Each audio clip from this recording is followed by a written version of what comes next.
Well, I was born in Santa Fe. When I was 7, we moved to Las Cruces. My father's an alcoholic. Well, there was just a lot of arguing in the household. There was some violence. And in those days, everything was a deep, dark secret. So you didn't talk about what was going on under your own roof. I saw my father pull a knife on my mother. I always felt like I had to protect my mother. And I escaped into my own world, into my own bedroom. It was because I didn't want to see my parents arguing. It was just too ugly. It was scary. Home life was pretty unhappy. Growing up in the 50s, you were supposed to present this picture of domestic happiness. With other adults, I could talk to them about my interests, usually literature and history and current affairs, because I was very curious and got into everything. School for me was difficult. I actually hated it. I thought it was boring. I was a very dreamy child. My parents were not the kind of parents that were interested in their kids learning. For them, it was enough that they housed, sheltered, clothed, and fed me and my brother. So left to my own devices, I was just perfectly happy to come home and watch the Three Stooges on TV and cartoons. Teachers were difficult for me. I think it goes back to my background as having a mother who was deaf.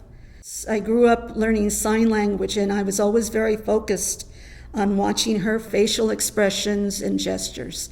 And that's something that I took with me into school. In 3rd grade, I started Carl Conley. We were always watching the news. I was current on what was going on in the world, but I wasn't interested in what was in school. In 4th grade, I could have told my teacher about what was going on with the elections between JFK and Richard Nixon. But as for math, arithmetic, things like that, I didn't care. I really enjoyed reading, literature, spelling. My senior year in high school, my literature teacher thought I was a very good writer. But there was no discussion about career goals involving that.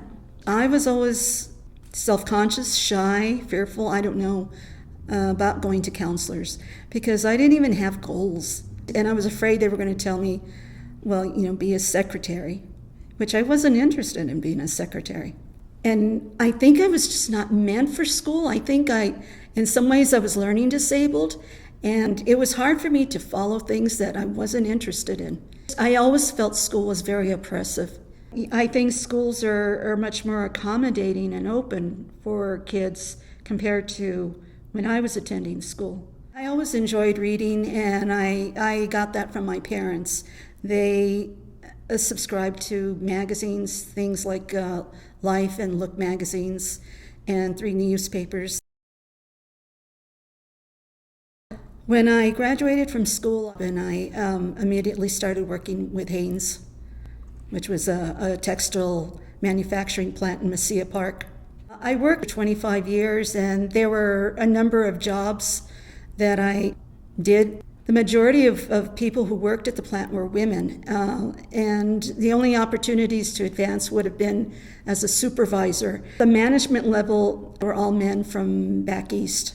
The lack of formal education was definitely a detriment to my earning potential. After I started working there, they switched products, and that meant getting new machinery and retraining. There was a lot of uncertainty if people were going to lose jobs. And that day finally came. It was a real reckoning for employees. And the reason it closed was because of NAFTA. I had worked there for 25 years. I didn't retire. I was too young. You had to be 62. The corporation did offer a severance package. I think 9 months of receiving a weekly paycheck in addition to unemployment, then the opportunity to go to school. What I chose to do was just take this training program in computers. I never considered a career or job opportunities, or I'm not even sure if I knew how to start. After the closure of the plant, I started working as a substitute in the school, Las Cruces school district. I worked with little kids and all up into high school, approximately 8 years.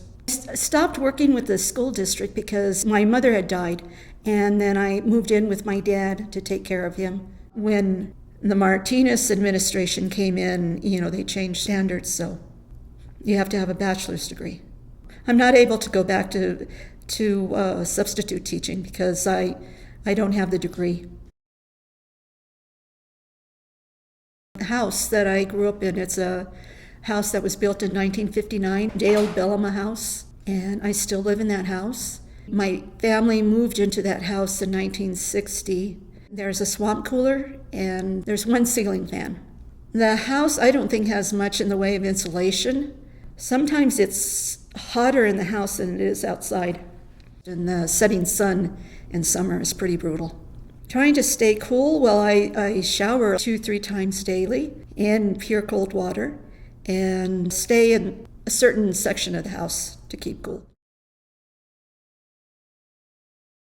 Life was really hard outside of school and in school. In Cruces in those days, it was very rare to have a Hispanic teacher. Junior high was a jungle. It was just a killer in terms of how people treated you. By that time, there's a real emphasis on class and the fact that I was Hispanic. Socially, there was definitely inequality. In junior high, what was going on is the importance of being a cheerleader. And the cheerleaders were all blonde, blue-eyed girls. I was harassed in 8th grade. And I never told anyone. And it says a lot that I didn't tell anyone because, oh my God, even now, that's still going on. Racism is alive and well. It never went away.